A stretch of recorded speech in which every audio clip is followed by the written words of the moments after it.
with that, I'm going to kick off today's webinar with a little bit of background, because before we get into how you build and run, I think it's good to share with you some of the reasons customers are telling us why they are setting up in-house agencies. So, Daragh, if you want to move on there. So the agenda here, well, we'll move on past the agenda. POW, I deliberately chose this sort of graphical art slide because it's reflective of the major amount of change in the last 5 years. So Screendragon is existent in been servicing, let's say, the marketing and agency environment for more than 15 years. And I've been, let's say, part of that journey, but it's in the last 5 years that we've experienced the most change in the amount of channels, how marketeers operate, and how customers are behaving. So in order to, let's say, fulfill the needs of customers, the whole marketing community has to deal with all these different transformational things happening in their environment, such as the volume and types of content they have to do, the speed and agility by which they have to operate. One of the buzzwords that is out there is data-driven marketing. So in, let's say, 10 years ago, data was often collected and housed on different servers with different vendors. We're now finding that aggregation of data is really, really important for having a holistic picture of customers. So that's one of the drivers of in-house agencies, is having the data closer to you, that you're able to mine that data, but also be able to react faster to the data coming in. And of course, the hottest thing right now is, of course, compliance, with GDPR just around the corner. So handling that data and ensuring that you're working with a compliant process has also become critical to organizations. And that's also led them to think about, well, maybe we should be doing some things internally, because we're sure then how we're handling some of the consumer data that we're managing. And of course, agencies are changing, and they're changing in terms of the models they have, and both from a structure perspective and a commercial perspective. So that's influencing also how marketing organizations within enterprises are setting themselves up to work in a new way with their partners. And that doesn't mean that you guys and others are, let's say, removing them completely from the scene. It's just you're finding different ways to work to suit the reality of today's market. So one of the things I wanted to share with you was a real problem statement that we got from a client of ours at the initiation of the project, and I felt it highlights some of the challenges they are facing, and I think they're very common ones. So you don't need to read all the text. I'm going to read out some of the key things, and hopefully they resonate. So what they're basically saying is their organization has grown a lot over the last years, and the process of submitting CSRs, or creative services requests, was heavily based on human interaction, and there was little project management capability in the organization, and they were using corridor conversations and emails. And so the result of that, they said, was there was no means of obtaining any status updates in an automated way. Work in progress was difficult to track, and it ended up there was a hell of a lot of bottlenecks. And with email and with conversations and all of that, they felt like there was an enormous amount of information overload and people being CC'd when they didn't need to be CC'd. So that resulted in a very chaotic environment where they found it very, very difficult to go to management and say, okay, here are our problem areas and here's where we need to apply resources, because they didn't have the information. So you see in the last sentence there, they had difficulties regarding capacity and resource planning, how projects were interlinked, and in the end, productivity and quality suffered. So this is a real statement we've got. But if I were to sort of overlay that on other customers, I think 80% of it is probably the same challenges that exist in those other organizations. So this is what, as a technology vendor, we set out to improve, or to at least relieve some of these pain points. And I'm going to hand it over now to Daragh to talk about some of the tools we've used and approaches and methodologies. Not all about technology. This is also about thinking at the outset. And I think Daragh is going to begin by educating you and informing you about the briefing process, which is probably the most important part of all of this, because if you get the start right, the middle and the end will flow a lot better.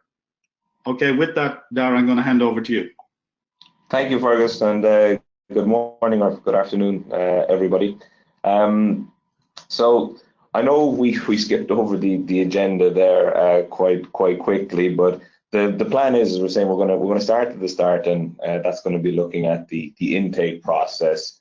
And you know, what we're hoping here is that we can impart some of our learnings from different projects and implementations we've been involved in for both, you know, new in-house agencies who are in the process of rolling out systems, and also existing ones and larger ones that are looking to actually, you know, take their processes one step further and streamline how they work.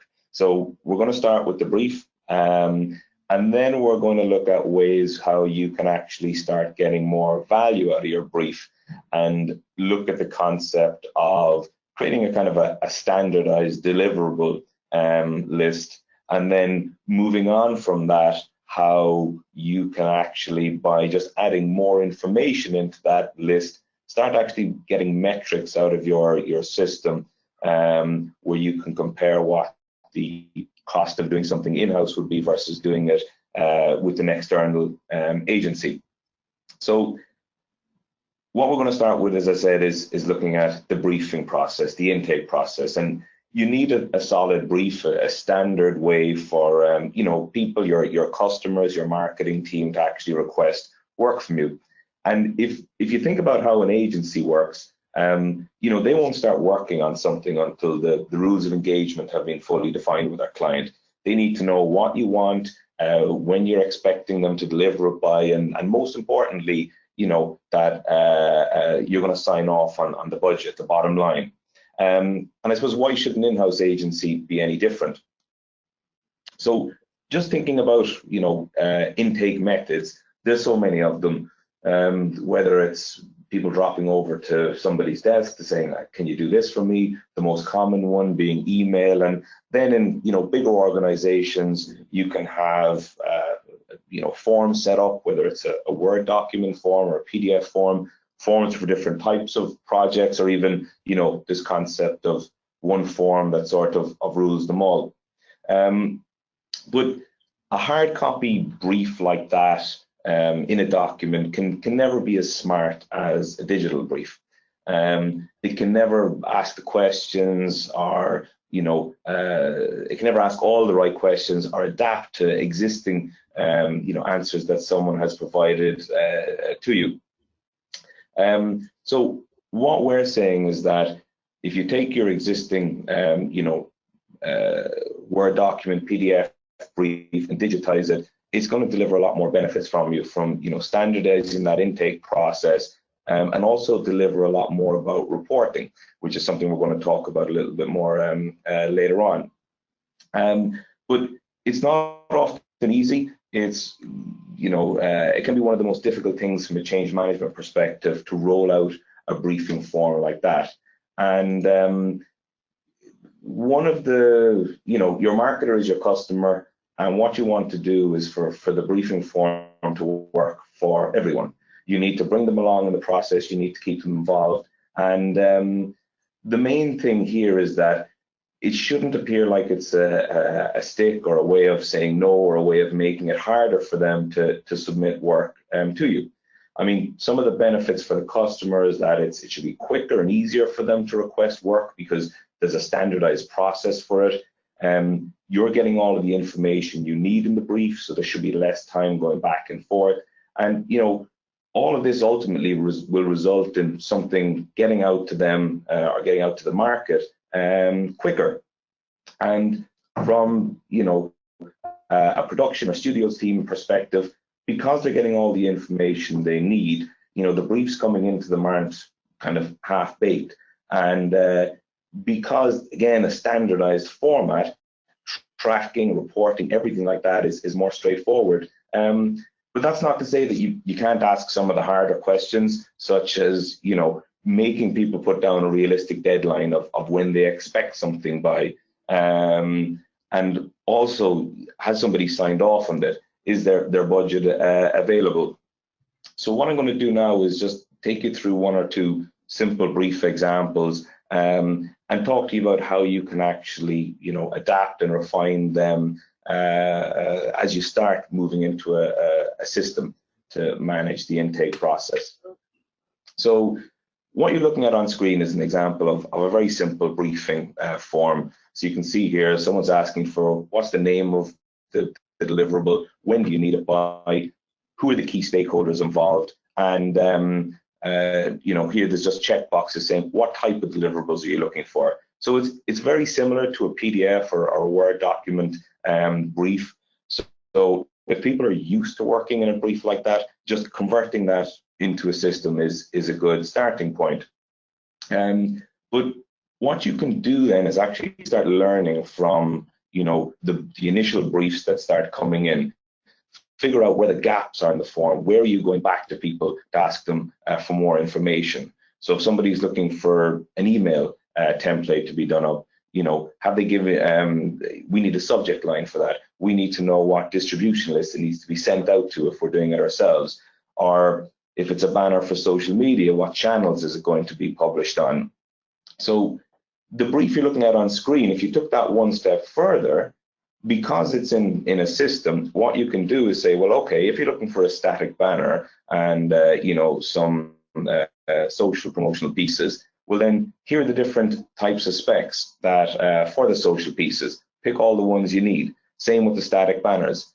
So by making these very small changes to the form, you're not only making it easier for your customer to tell you exactly what they want, but you're giving your team all of the information they need to actually start working on this and get that finished work back to the customer as quickly as possible.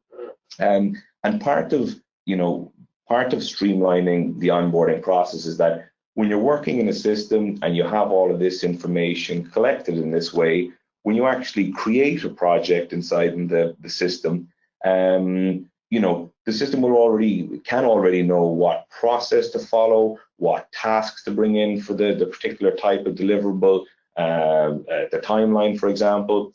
So what you're looking at on screen at the moment is, and we'll at the end of the session, we're going to take you through a quick demo, just showing you some parts of this in actual practice.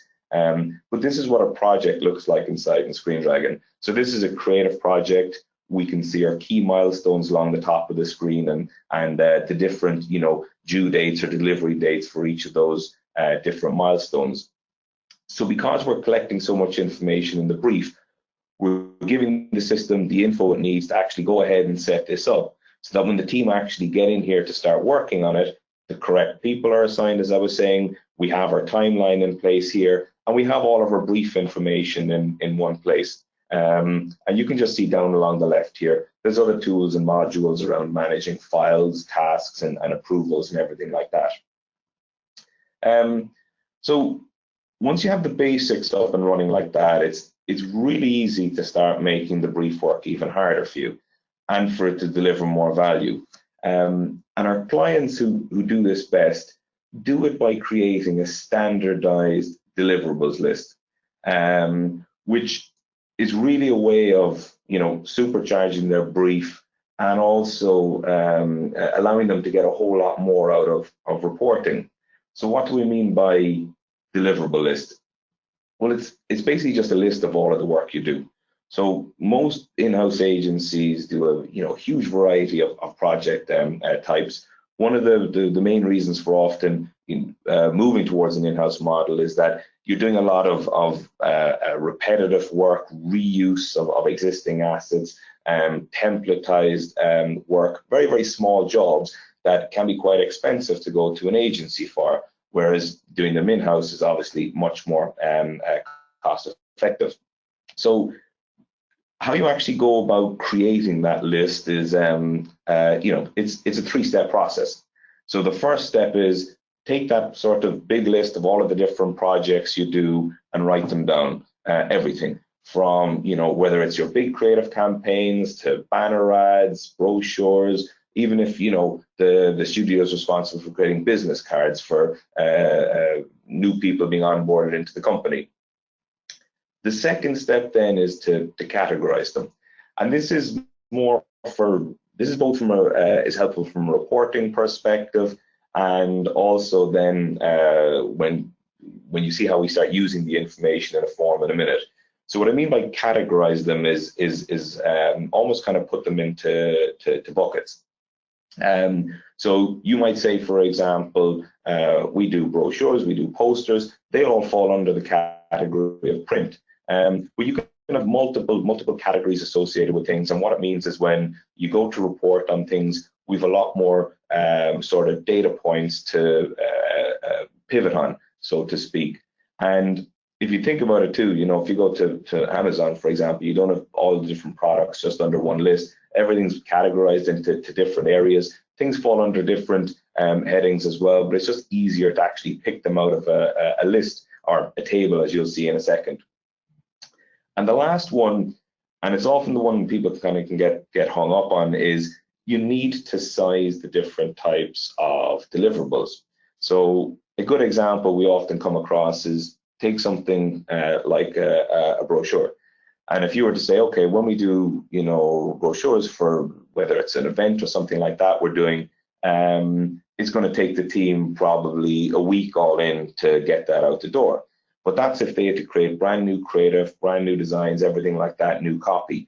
If it's let's say it's for an event that was already run last year, if you can reuse the same one, well, then it's obviously going to take a lot less time because you're just adapting existing creative. So that might take a day. So you might end up saying, well, we've got, for a brand new campaign where we need a brochure, we're going to call that large, or you could use, people often use like a tiering system, that's a tier 1. And if it's an adaptation or reuse, we're going to call that a tier 3.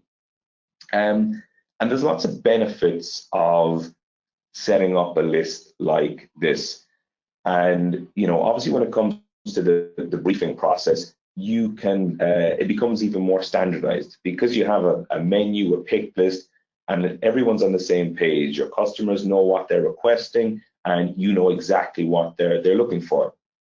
And you saw in the brief a moment ago where we had the questions relating to, if you're looking for a social banner, here are the different specs, please pick one. When you break your work down into this sort of deliverable list, you can get even more specific with the questions you ask. So for example, for certain types of email campaigns, if there's certain legal disclaimers that might need to be included in them, you can ask those questions. So, you're getting all of the information from the customer, and it means that, again, you don't have to go back to them with those follow-up questions. And the biggest benefit of all of doing this is when it comes to reporting, because you have clean data. So just like, what you saw on the previous slide, all of the different deliverables falling into different buckets, we can see here we've got our categories, all of the different types of communication or deliverable we're doing, and then over here, the size of them. So, when we go to report on this, it's going to be very easy to tell us, for example, how many large posters have we done in the last 6 months? What percentage of our work is digital versus print? And this brings us nicely on to reporting and what it is you actually want to report on. And everybody wants great reporting, and I think it's even more important for in-house agencies as they're constantly trying to prove their worth to the business. that they're, you know, they're really busy, they're being super efficient, and they warrant increased headcount. And this slide here, I've actually stolen this image. I was at a creative ops event in New York a few weeks back, and there was a speaker there. It was Amy Strickland was her name. She's a senior marketing director at Sam's Club, and she did a very interesting talk on metrics hacks. And she was saying, look, even if you don't have a system, there are ways that you can start actually tracking, you know, work, so that if you are trying to quantify the number of projects, everything like that, there are ways to do it. And she had some novel approaches to it. For example, she was saying, when a brief comes in from someone in an email, any emails that relate to that, you could put like an ID in the subject line. You might be able to hide one in the body of the email, and then with a simple search in your, you know, your Outlook inbox, you could see how many emails actually relate to this particular campaign. All of those sort of, well, that approach and other ones, you know, for actually manually tracking things in Excels, etc., they all work, but, you know, it's difficult to report on them, to go in and actually quantify across so many different people's inbox how much work actually went into this particular item, how many of these type of briefs got submitted in the last month.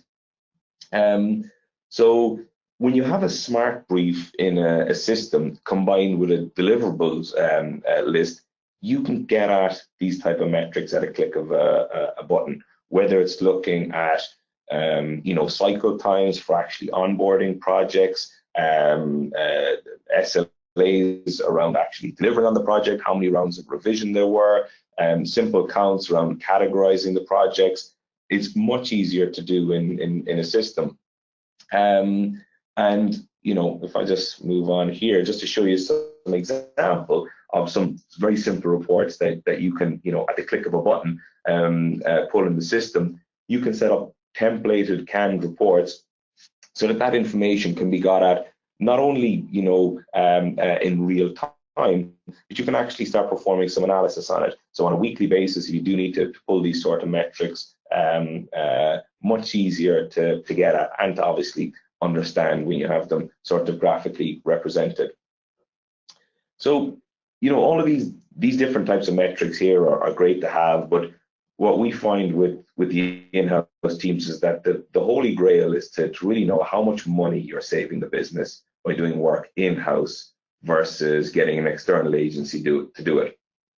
And to be able to do this at the click of a button, you know, is the real Holy Grail. And I know you might be thinking, look, this is a huge leap from just standardizing a brief and counting how many projects we're doing to actually be able to quantify how much we're saving the business. But in creating that deliverable list we looked at a moment ago, you're actually halfway there. By simply adding 2 more pieces of information or columns to that deliverable list, you turn that deliverable, or you turn it from a deliverable list into a deliverable rate card. And you know, the extra steps in that process. Okay, so we know we've categorized we have a list of all our work. We've categorized it. We've put a size against it. Now what we need to do is estimate the effort. So what I mean by that is, you know, you sitting down and just to stick with the example of the brochure, if you were to say, well, if we're doing a brand new brochure, then we need, you know, a copywriter for 10 hours. We're going to need a designer for maybe 3 days. There's going to be probably revisions needed on that. We're going to need a creative director to review the whole thing. And for each of your different deliverables, you'll be able to put a set number of hours against them. So then you take that number of hours, and in step 5, what you want to do is estimate what an hour's work actually costs, both internally and externally. So for your internal cost, the easiest way to do this is to come up with a blended rate. And, you know, whether this is based off of whether it's salary information or however you want to quantify that, but, you know, taking an average of all of the different teams, let's say internal rates, to say, okay, I think it costs us $100 an hour for every hour that we work on a project. And what you want to do then is do the same thing, but an estimated rate for if you went to do this work externally. So, I'm sure a lot of you are working with agencies right now. You know exactly what they cost. But again, even if you don't work a whole lot with agencies, there's plenty of industry surveys out there that you can go and look at. For example, I know the 4As bring one out every year where different countries look at the different roles inside an agencies, give you the average hourly rate. And if you calculate a blended hourly rate for an agency, well then now not only do you know how many hours you think something is going to cost, but how much each one of those hours would cost if you do it internally or externally.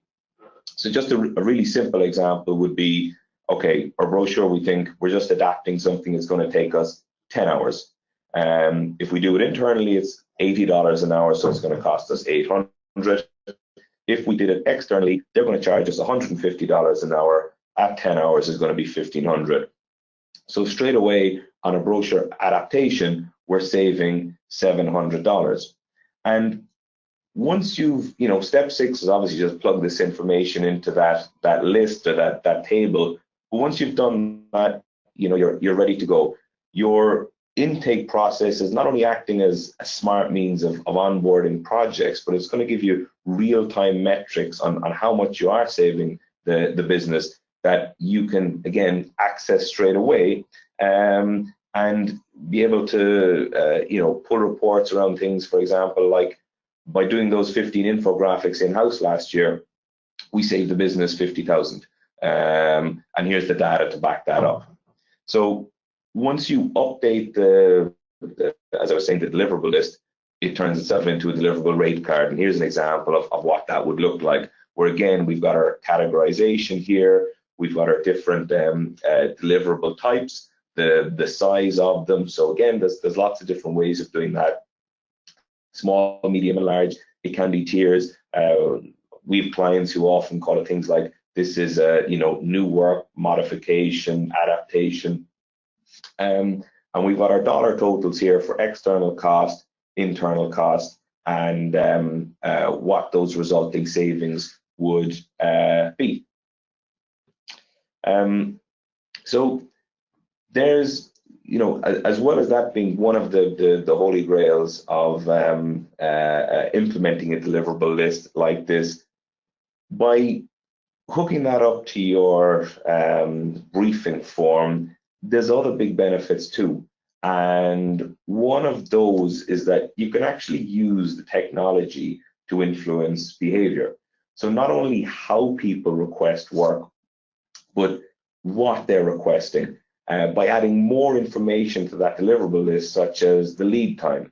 So, how long do we think it's actually going to take to deliver on each of the different items we have in our rate card?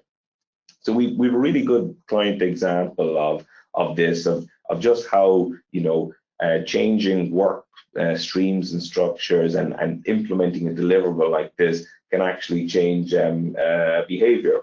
So in this particular process, it was requesting new packaging. One of the questions was, when do you need this by? And because people had to pick from a pick list, what it was they were looking for, the system knew what the standard lead time was. So whether that was 30 days, 40 days, whatever it might be. In the form, when someone was to put in the actual date they needed the asset by, the system was able to calculate whether they were looking for it in a, what we call a compressed timeline. If they were trying to look for it, faster than what the standard SLA would be. And because they're doing it in a form, we were able to ask them a question to say, okay, do you know you're asking for this 2 weeks ahead of the standard lead time? If you want to submit this, can you please submit a business case with it? That'll go to a finance director to review. And if I just move on here, what we discovered is that people, when they get the proposition to actually fill out a business case as to why they need something rushed, were much more likely to actually revise their ship date. So there's There's one or two lines after going missing off this graph, but it's up here is where that new system was implemented.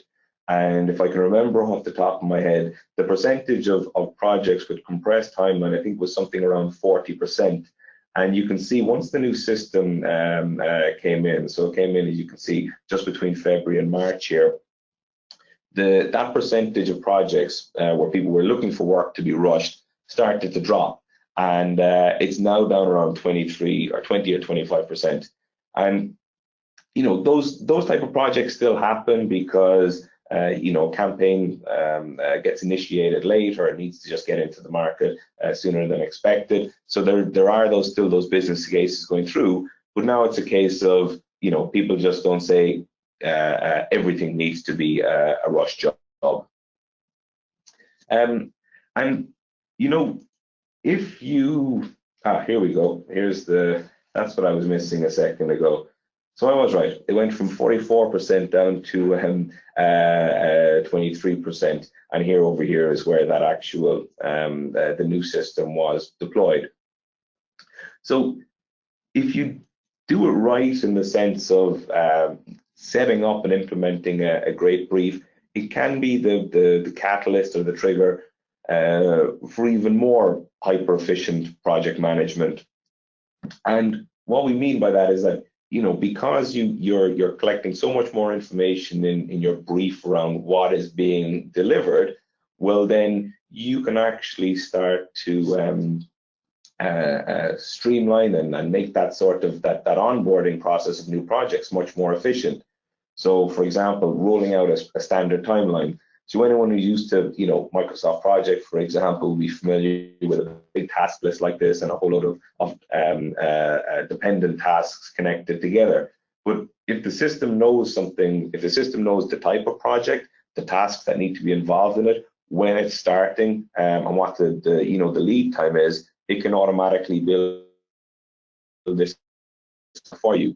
Similarly, it can know who the people are who need to be who be working on a project, how long they're needed for, when they're needed for within the timeline. So this is an image of a resource planner, and you can see all of the different team booked in tentatively on projects that have just been rolled out. And something we haven't talked about yet is another, you know, when your customers are submitting work to you, Fergus actually talked about this in the problem statement. When customers are you know, submitting work, if they send it via email, it sort of goes into a black hole. They have no visibility on where things are at, and they need to send emails to, you know, find out where something is in the process. With these sort of in-system hot sheets or dashboards, not only the internal team sort of have a helicopter view of everything that's going on, where it is. You can see red here means that we haven't hit the deadline, or the artwork due date is drawing near.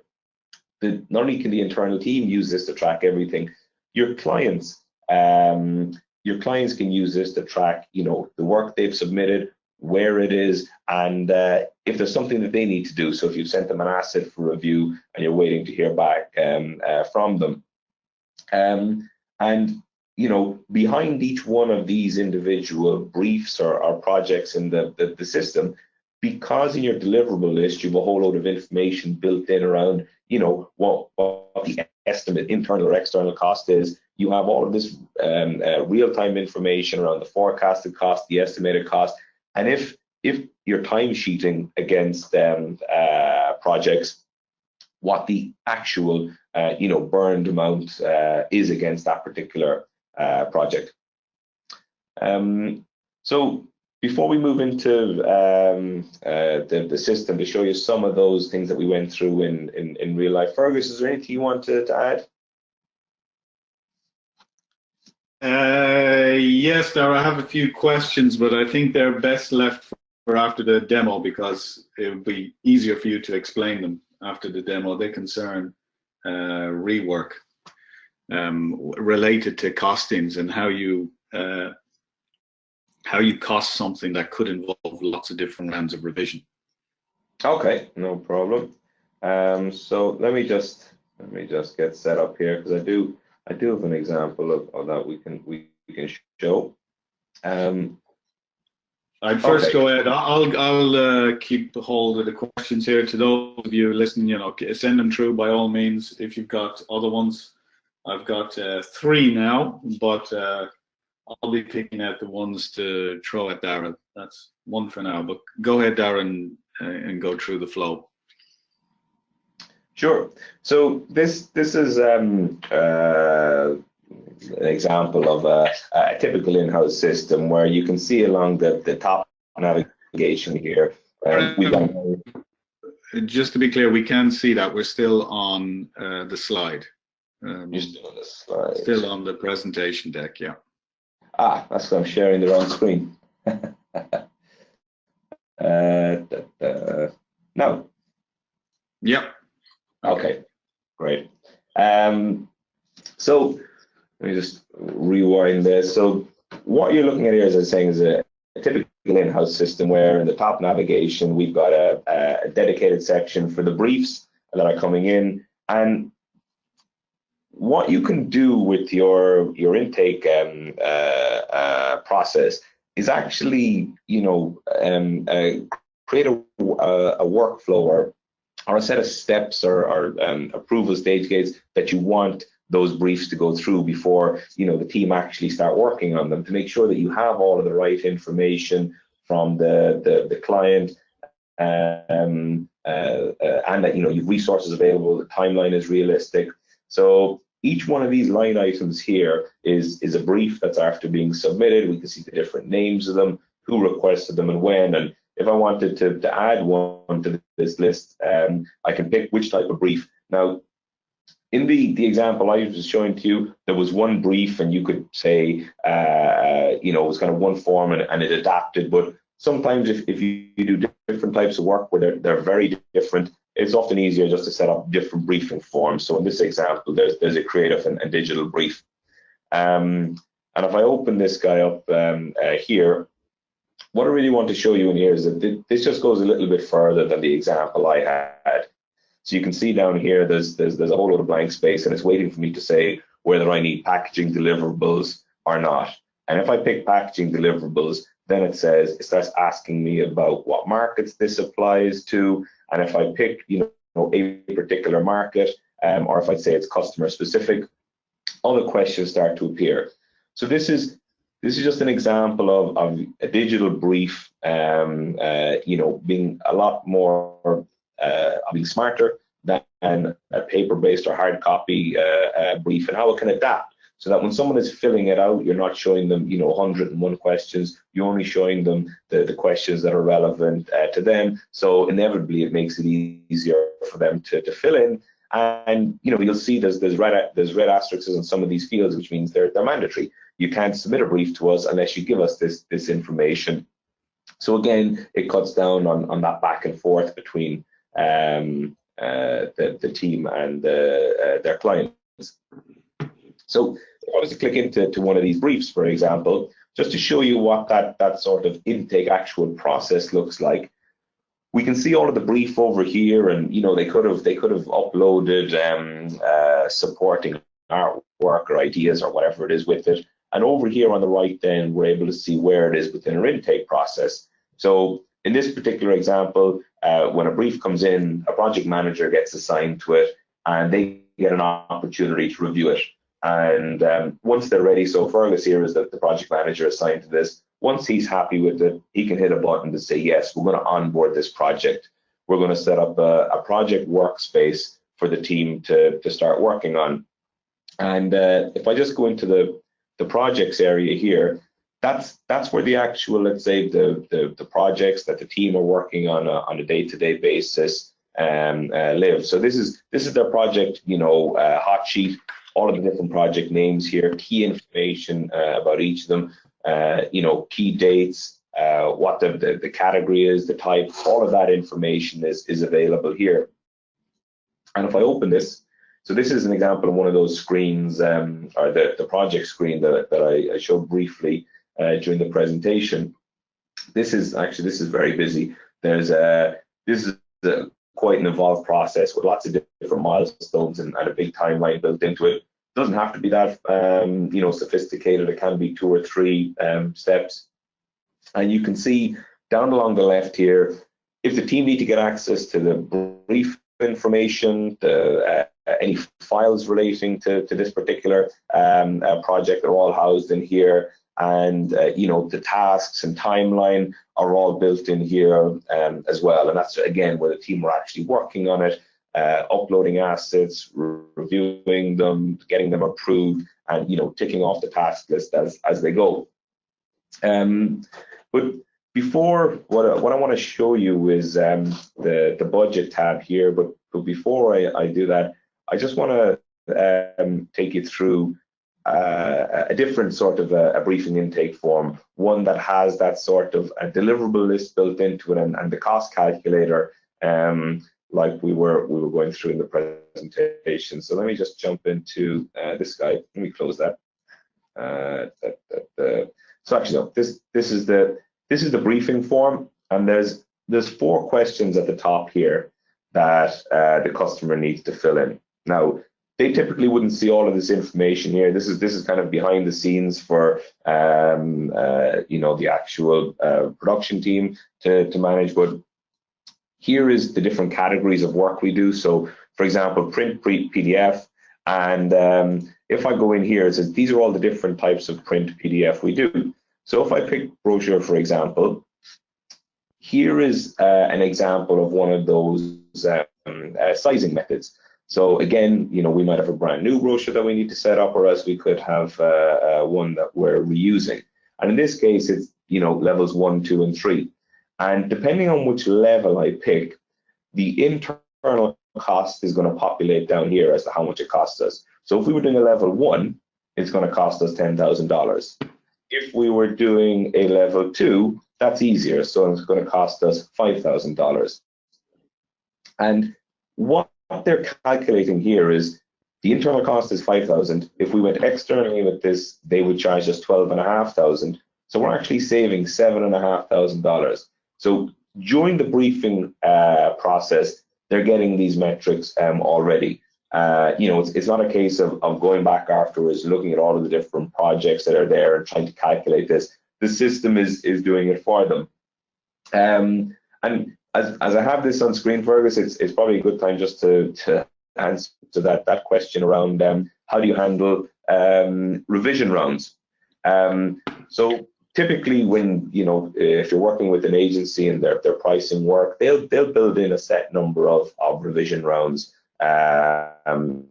into a cost estimate, and if you go over that number, they'll charge you for them.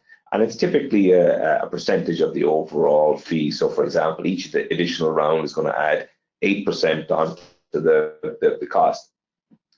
What some of our clients do, where additional rework like that is a problem, they want to track it, is that as part of your deliverable rate card, you've built in costs to it, you've built in categorization. We talked about building in lead times. Why can't we build in the number of scoped rounds? So for a level 2 brochure, we think it's going to take a maximum of 3 scoped rounds. And what they're also calculating here is that for every one of those rounds, it's going to take us 3.4 hours. So what they do then is they say, okay, for every actual round we go over, we're going to add 3.4 hours onto the cost, so that we get a true estimate of what the internal and again the external cost will be, so that your savings is or your savings figure is reflective of the fact that there was additional work. And you can obviously report on that too. So as well as benchmarking your let's say internal costs against external, you also need to benchmark things like how many scoped rounds you're including for each of your different deliverables. Just because you think it's going to be 3, if you look back on all of the projects of a certain type you've done over the last 12 months and you're always doing 5 additional rounds, well then maybe it's a case of updating your number of scoped rounds and the number of hours that are attached to a particular deliverable to reflect the fact that by their nature they require more rework. Right. Daragh, some other questions coming in. One of the questions is about, I assume that they plan the year in advance. Is it possible to, create projects in advance and have resourcing in those projects so that they know how many resources they need for the year coming? So I think that's kind of around capacity planning.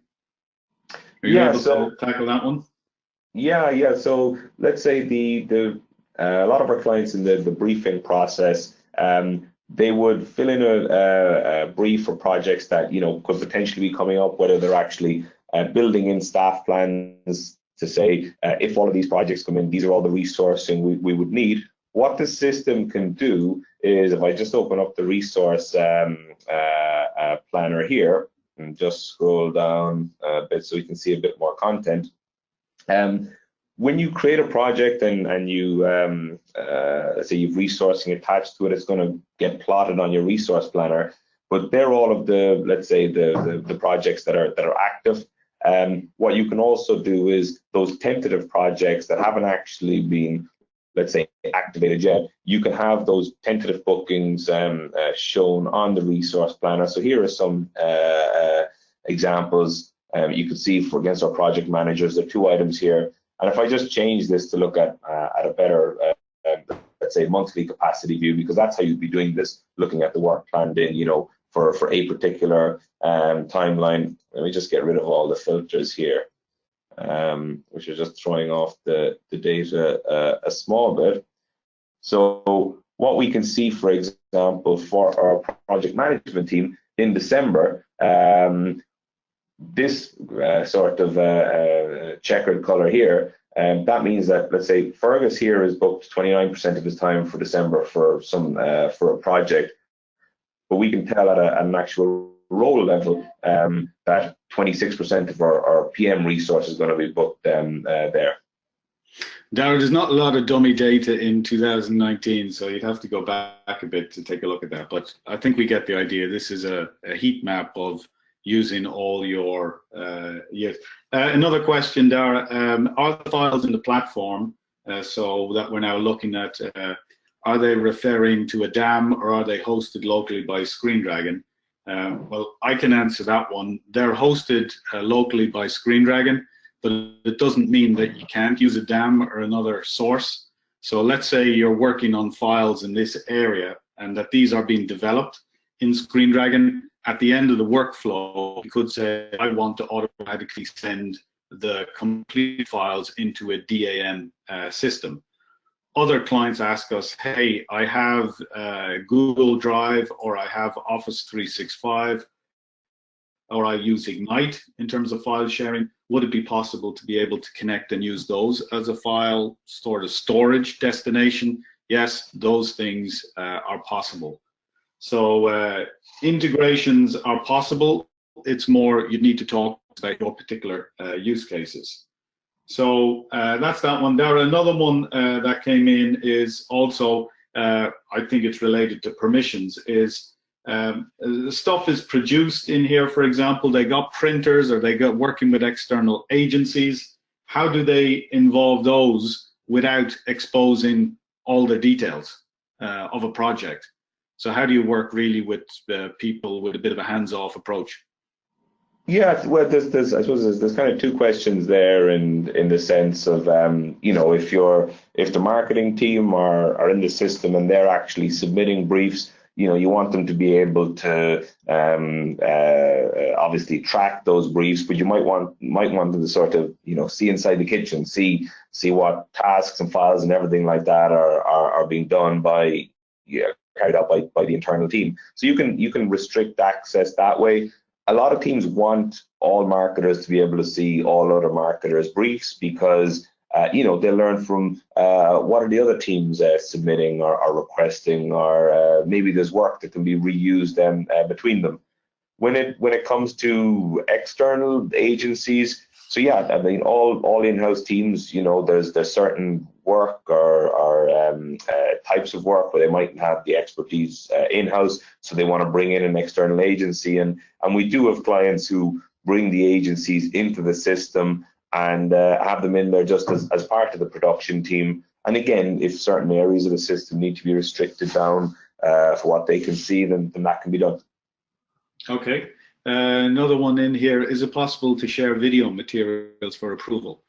So yes, I can answer that. I'm wondering, is there a video in one of these demo projects? Click on files there. Is that a Screendragon video underneath there? So the answer is yes. Go into that one, see whether it's in there. No, I'll find one. But the short answer is yes. All video content can be stored. You can also send it on approval workflows, and you can annotate it as well. In the same way, you can do annotations on top of printed assets, or let's say Adobe produced, either PDF or the PNGs. You can do it on video materials as well. So there, a question here. You covered rate cards and building up budgets in this. Can you build up scope? So a bit more on the budgeting. Somebody like to know in terms of a scope or an estimate. Yeah, yes, certainly. So I suppose as when a brief comes in, the marketer is looking for something, and then it might be someone on the internal team who would actually take the brief and then actually build out an estimate or a staffing plan, a detailed staffing plan to go with it. And that often happens for the larger type of projects where you wouldn't have a sort of a canned staff plan available to you as to exactly how much time it's going to take. So I think there's one in briefs actually, Daragh. If you go into briefs and a finance tab, it's one example of how we set it up. You'll find a scope builder there, the estimate. Yeah, estimate. Yeah. So this is it here. So you can see there's two different ways of building this up. One is when it comes to actually having those kind of pre-canned deliverables with staff plans associated with them. Or I think what you're describing for us is when you say, okay, we know we're going to need a production artist for 10 hours on this particular, whether it's a job, a project, or an annual scope. And again, just pick from your list of roles, and the rates are automatically populated from the in-system rate cards. Okay, they're coming quick and fast here. Somebody here would like to know about management of deliverable lists. Is there anywhere where they can be submitted? So I think it's meaning the management of deliverable lists. So it's probably good to give a view of how do you manage your list? How do you manage your briefing form? Maybe you could just do a brief demo of managing the list and how that's related to the briefing form. Sure. So the behind the scenes here is that there's a whole set of admin tools controlling everything you saw there, from the forms that were being filled out, the different hot sheets and everything like that. So and obviously the data lists and the rate cards. So in here is where all of those different lists are now. I'm trying to find a relevant one that will be useful here. So if we go into look at, okay, rate card deliverables, for example, this is example of one of those lists where we've got a categorization, the name of the deliverable, and that sort of sizing, and all of this other information associated with them. So we've priced scope rounds, and we were saying you can easily add in additional columns here to say I want to associate a lead time with these. The typical, PM maybe who runs those type of projects.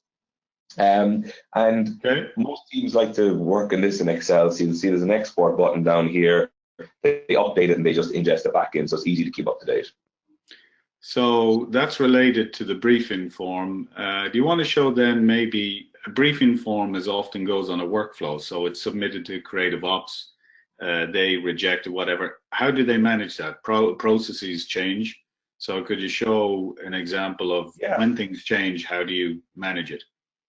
Yeah, so in the example we showed in the system where we're saying the brief was filled out, and that went then to, it was a creative project request. And if we open that up here, what you're looking at here is the systems workflow builder, and this is an interactive sort of workflow map. This is the blueprint that the system is going to follow. So this is the first step in the process where a project manager is going to be assigned, and if I click into that, there's a whole lot going on behind the scenes here where we're sending out email alerts to the relevant project manager. We're telling them the due date, and they can come in then, and there's a whole lot of actions for them to take. Whether that's we're going to approve this, we're going to reject it, we need more information. And when they press one of those buttons, it routes it to another step in the process. So this is how you build up a process, and if you want to add additional steps in and additional options for the team, you know, you build it out in this or on this canvas. And just to be clear, this is only a view for people that have admin rights. Just to be clear for everybody, this is not an end user view. Daragh, probably last question, but it's very easy to answer. Is proofing and proof approvals and tracking part of the program as well? The answer is yes. So proofing on video and on other file assets, whether it's PowerPoint or printed assets or banners. The tracking part is related to the workflow, because obviously a creative ops, albeit workflows are similar, they're slightly different per company you meet. So the workflow you saw there, that's how we adapt it for every company. And then when an asset is going on one of those, we're able to follow it and able to have a governance log of every, let's say, touch on its journey. So hopefully you got enough insights there that to answer your question. So I think it's, unless there's any last question, just checking. Just related to that one, Fergus, and one thing we didn't get to cover here is that with the in-house teams, it's not all large scale campaigns they're doing. A lot of it is small type of requests and quick turnaround, and the processes that we showed are for those bigger types of deliverables. But what a lot of teams do is they'd actually set up separate sort of mini briefs for handling things like, if they have a proofreading team and they want to handle quickly getting, requests to them, or if they want people to be able to send things directly to the production team, small, quick turnaround items that they can just manage in a queue. Yeah. It's not a one-size-fits-all approach. I have actually the killer question, and it's come at the very end, but I think it's the one that I know with all these things and processes and technology. The question is, how automated are the functions of Screendragon, but it's any tech for once milestones, tasks, and all that are completed, it's saying, I assume each person is responsible for manually updating the status of their tasks if the deadline changes mid-project. How does it interact with the project? Now, that's a huge question. I think we'd need a half an hour to tackle that. We may set up a webinar, particularly for, okay, the dynamism of a project and what's automated, what requires manual entry. Daragh, do you want to give a short little answer to that one? I know you can't cover the territory, but maybe a few learnings on that. Yeah, no, and it's something, as you said, striking a balance in let's say automation, and when you actually need people to go in and tell the system something. So there's small little features in the system, such as people can subscribe to a task so that they get notifications if the status of it does change.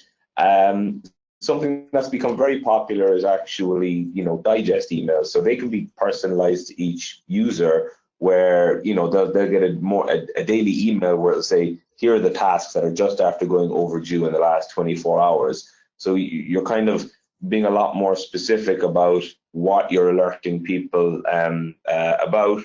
But I think the other thing we're finding a lot of teams doing as well is associated with each one of these workflows and tasks, there's social features. There's a discussion tab, and it's people coming in here, and rather than sending an email outside of the system or an instant message, through some other IM client, they're at mentioning people, And you see the little red dot up here. This is, you know, where people get their sort of pings in the system, and a lot more conversations are happening in here, and they're attached to the work. So even if you're not necessarily responsible for something or directly connected, you can still see all of the conversations that are going on. And a lot of teams who are used to, you know, working with systems like Basecamp and Slack really find when they're moving into a system like this where there's a lot more process, that they still have those real helpful features. I think one of the key things here and differentiations between, let's say, a Screendragon and a Basecamp, or they're good products. Don't get me wrong there, but the workflow stuff. So if you implement those workflows, briefing is just an example of workflow in a very intelligent way, the system can actually update the statuses, and you don't need necessarily some of that manual stuff. So the Daragh showed a workflow involving a PM and a creative studio manager. If somebody performs a task there, it could skip a certain amount of the other tasks, update those to say these are not needed, we've now moved on to step 3, and people don't have to go in and say done, done, done, done, done, because hey, those were skipped based on a workflow action performed by somebody earlier in the process. So it's finding those intelligent ways to reduce the admin effort. I get it. I think it's a great question, because that's exactly it. How much effort does it take to manage the system versus manage the work? And you definitely want it to manage the work and not have to spend a lot of time managing the system.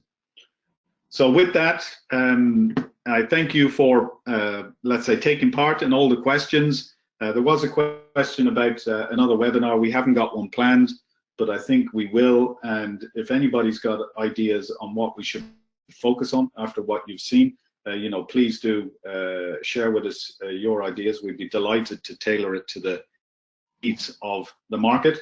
But thank you anyway for today. And we're going to, I think we've recorded this, so we'll share the link with you if you want to sort of rewind and watch another part again if you have time.